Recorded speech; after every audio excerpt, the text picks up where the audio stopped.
ಮಣಿಪುರದ ಬಗ್ಗೆ ಯಾಕೆ ಮೊದಲಿಂದಲೂ ವಾಸ್ತವವೇ ಒಂದು, ಸರ್ಕಾರ ಬಿಂಬಿಸೋದೇ ಇನ್ನೊಂದು ಅನ್ನುವಂತಾಗಿದೆ. ವರ್ಷಕ್ಕೂ ಹೆಚ್ಚು ಕಾಲ ಉರಿದ ಮತ್ತು ಈಗಲೂ ಸಂಘರ್ಷ ನಿಲ್ಲದ ಮಣಿಪುರದ ವಿಷಯವಾಗಿ ಸರ್ಕಾರ ಯಾಕೆ ಸತ್ಯಗಳನ್ನು ಮುಚ್ಚಿಡ್ತಾ ಇದೆ? ಸಂಘರ್ಷಗಳಿಗೆ ಕಳೆದ 5 ತಿಂಗಳಲ್ಲಿ ಮತ್ತೆ ಹಲವರು ಬಲಿಯಾಗಿರುವಾಗಲೂ ದೇಶದ ಗೃಹ ಮಂತ್ರಿ ಹಿಂಸಾಚಾರವೇ ಸಂಭವಿಸಿಲ್ಲ ಅಂತ ಹೇಗೆ ಅಷ್ಟು ನಿರಾಳವಾಗಿ ಹೇಳ್ತಾರೆ? ಕಳೆದ ನವೆಂಬರ್ನಿಂದ ಮಣಿಪುರದಲ್ಲಿ ಯಾವುದೇ ಹಿಂಸಾಚಾರ ನಡೆದಿಲ್ಲ ಅಂತ ಕೇಂದ್ರ ಗೃಹ ಸಚಿವ ಅಮಿತ್ ಶಾ ಹೇಳ್ತಾರೆ. ಆದರೆ 2024ರ ನವೆಂಬರ್ನಿಂದ ಈ ಮಾರ್ಚ್ ವರೆಗೆ ಮಣಿಪುರದಲ್ಲಿ ಕನಿಷ್ಠ 34 ಜನ ಸಾವನ್ನಪ್ಪಿದ್ದಾರೆ. ನೇರ ಘರ್ಷಣೆಗಳಿಗೆ 21 ಮಂದಿ ಬಲಿಯಾಗಿದ್ದಾರೆ. मान्यवर, हम सब जानते हैं कि हाईकोर्ट के एक फैसले के कारण मणिपुर में 2 समुदायों के बीच में आरक्षण संबंधी विवाद के कारण एक जातीय हिंसा का उद्भव हुआ. मान्यवर, ये राइट्स नहीं है ना टेररिज्म है. ये हाईकोर्ट के एक फैसले के इंटरप्रिटेशन के कारण 2 समुदायों के बीच में जातीय हिंसा हुई.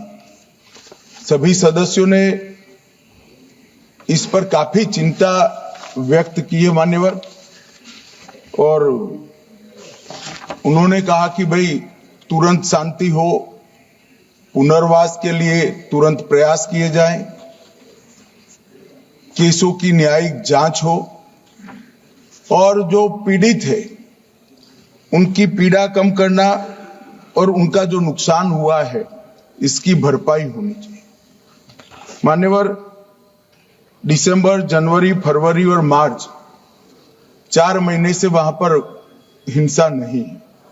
ಇನ್ನು 13 ಮಂದಿ ಪರಿಹಾರ ಶಿಬಿರಗಳಲ್ಲಿ ಸಾವಿಗೀಡಾಗಿದ್ದು ವೈದ್ಯಕೀಯ ನಿರ್ಲಕ್ಷ್ಯದಿಂದಾಗಿ ಆ ಸಾವುಗಳು ಸಂಭವಿಸಿವೆ ಅಂತ ಹೇಳಲಾಗ್ತಿದೆ. ಏಪ್ರಿಲ್ 4ರಂದು ರಾಜ್ಯಸಭೆಯಲ್ಲಿ ಮಣಿಪುರದಲ್ಲಿ ರಾಷ್ಟ್ರಪತಿ ಆಳ್ವಿಕೆ ಕುರಿತ ಚರ್ಚೆ ಬಂದಾಗ ನವೆಂಬರ್ನಿಂದ ಮಣಿಪುರದಲ್ಲಿ ಯಾವುದೇ ಹಿಂಸಾಚಾರ ನಡೆದಿಲ್ಲ ಅಂತ ಕೇಂದ್ರ ಗೃಹ ಸಚಿವ ಅಮಿತ್ ಶಾ ಹೇಳ್ಬಿಟ್ರು. ಆದ್ರೆ ನಿಜವೇ ಬೇರೆ ಇದೆ. ಈ 5 ತಿಂಗಳುಗಳಲ್ಲಿ ಮಣಿಪುರದಲ್ಲಿ ಕನಿಷ್ಠ 34 ಜನ ಸಾವನ್ನಪ್ಪಿದ್ದು, ಅವರಲ್ಲಿ 21 ಮಂದಿ ನೇರ ಘರ್ಷಣೆಗಳಲ್ಲಿ ಬಲಿಯಾಗಿದ್ದಾರೆ ಮತ್ತು 13 ಮಂದಿ ಪರಿಹಾರ ಶಿಬಿರಗಳಲ್ಲಿ ಸಾವನ್ನಪ್ಪಿದ್ದಾರೆ. ಸತ್ತವರಲ್ಲಿ ಮಕ್ಕಳು, ವಲಸೆ ಕಾರ್ಮಿಕರು, ಗ್ರಾಮ ಸ್ವಯಂ ಸೇವಕರು ಮತ್ತು ಪ್ರತಿಭಟನಾಕಾರರು ಸೇರಿದ್ದಾರೆ. ಈ ವರ್ಷ ಫೆಬ್ರವರಿಯಲ್ಲಿ ರಾಷ್ಟ್ರಪತಿ ಆಳ್ವಿಕೆ ಹೇರಿದ ನಂತರವೂ ಘರ್ಷಣೆಗಳು ನಿಂತಿಲ್ಲ ಅನ್ನೋದನ್ನ ಗಮನಿಸಬೇಕು. ನವೆಂಬರ್ 11ರಂದು ಮಣಿಪುರದಲ್ಲಿ ಮತ್ತೊಮ್ಮೆ ಅತಿದೊಡ್ಡ ಹಿಂಸಾಚಾರ ನಡೆಯಿತು. ಜಿರಿಬಂ ಜಿಲ್ಲೆಯಲ್ಲಿ ಬೋರೋಬೆಕ್ರಾ ಪರಿಹಾರ ಶಿಬಿರದ ಬಳಿ ಮೈತೇಯಿ ಮನೆಗಳ ಮೇಲೆ ಶಂಕಿತ ಕುಕಿ ದಂಗೆಕೋರರ ದಾಳಿಯ ನಂತರ 2 ವರ್ಷದ ಮಗು ಸೇರಿದಂತೆ ಮೈತೇಯಿ ಕುಟುಂಬದ 6 ಮಂದಿ ಕಾಣೆಯಾದ್ರು.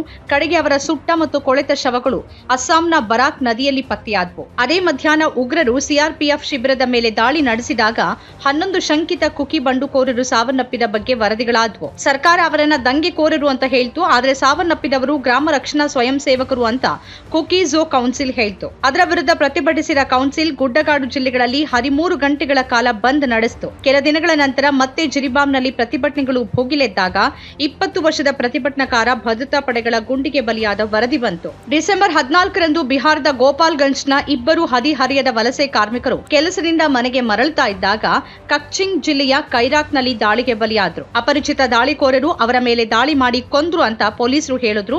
ಪ್ರಕರಣ ಇನ್ನೂ ಬಗೆಹರಿಯದೆ ಹಾಗೆ ಉಳಿದಿದೆ. ಅದೇ ತಿಂಗಳು ಆಗಿನ ಮುಖ್ಯಮಂತ್ರಿ ಎನ್ ಬೀರೇನ್ ಸಿಂಗ್ ರಾಜ್ಯದಲ್ಲಿನ ಸಂಘರ್ಷ ಸ್ಥಿತಿಗಾಗಿ ಸಾರ್ವಜನಿಕ ಕ್ಷಮೆ ಯಾಚಿಸಿದ್ರು. ಶಾಂತಿ ಸ್ಥಾಪಿಸುವಲ್ಲಿ ಸರ್ಕಾರ ವಿಫಲವಾಗಿದೆ ಅಂತ ಒಪ್ಕೊಂಡ್ರು. ಆ ನಂತರ 2025ರ ಫೆಬ್ರವರಿಯಲ್ಲಿ ರಾಷ್ಟ್ರಪತಿ ಆಳ್ವಿಕೆ ಹೇರಲಾಯಿತು. ಆದರೆ ಕೇಂದ್ರ ನಿಯಂತ್ರಣದಲ್ಲಿನೂ ಸಾವುಗಳು ಮುಂದುವರೆದಿದೆ. ಮಾರ್ಚ್ 8ರಂದು ಮಣಿಪುರದಲ್ಲಿ ಮತ್ತೆ ಹಿಂಸಾಚಾರ ಸಂಭವಿಸಿತು. ಅಮಿತ್ ಶಾ ಕಣಿವೆ ಮತ್ತು ಗುಡ್ಡಗಾಡು ನಡುವೆ ಮುಕ್ತ ಸಂಚಾರಕ್ಕೆ ಆದೇಶ ಹೊರಡಿಸಿದ ಮೊದಲ ದಿನವೇ ಹಿಂಸಾಚಾರದಲ್ಲಿ 27 ಭದ್ರತಾ ಸಿಬ್ಬಂದಿ ಗಾಯಗೊಂಡಿದ್ದಾರೆ ಅಂತ ಪೊಲೀಸರು ಹೇಳ್ತಾರೆ. ಹಿಂಸಾಚಾರದ ಹೊರತಾಗಿ ಪರಿಹಾರ ಶಿಬಿರಗಳಲ್ಲೂ ಸಾವುಗಳು ಸಂಭವಿಸಿದೆ. ಕುಕಿ ಝೋ ಸಮುದಾಯದ ಕನಿಷ್ಠ 13 ಮಂದಿ ನವೆಂಬರ್ನಿಂದ ಸಾವನ್ನಪ್ಪಿದ್ದಾರೆ ಅಂತ ಹೇಳಲಾಗುತ್ತೆ. ವೈದ್ಯಕೀಯ ಆರೈಕೆಯ ಕೊರತೆಯೇ ಇದಕ್ಕೆ ಕಾರಣ ಅಂತಾನೂ ಹೇಳಲಾಗುತ್ತೆ. ಮಣಿಪುರ ಸಾಮಾನ್ಯ ಸ್ಥಿತಿಗೆ ಮರಳಿದೆ ಅಂತ ಕೇಂದ್ರ ಸರ್ಕಾರ ಹೇಳ್ಕೊಂಡ್ರು ಮಣಿಪುರದಲ್ಲಿ ಸಂಘರ್ಷ ಕೊನೆಯಾಗ್ತಾ ಇಲ್ಲ. 2023ರ ಮೇ ತಿಂಗಳಿಂದ ಶುರುವಾದ ಹಿಂಸಾಚಾರದಲ್ಲಿ 250ಕ್ಕೂ ಹೆಚ್ಚು ಜನ ಸಾವನ್ನಪ್ಪಿದ್ದು 60,000ಕ್ಕೂ ಹೆಚ್ಚು ಜನ ನಿರಾಶ್ರಿತರಾಗಿದ್ದಾರೆ. ಸಂಘರ್ಷ, ಹಿಂಸಾಚಾರ ಇನ್ನೂ ನಡೀತಾನೆ ಇದೆ. ಮಣಿಪುರ ಹಿಂಸಾಚಾರವನ್ನ ಸಂಪೂರ್ಣವಾಗಿ ನಿಗ್ರಹಿಸದೆ ಮತ್ತೆಷ್ಟು ಜನ ಬಲಿಯಾಗಬೇಕು ಅಂತ ಬಯಸ್ತಾ ಇದೆ ಕೇಂದ್ರ ಸರ್ಕಾರ.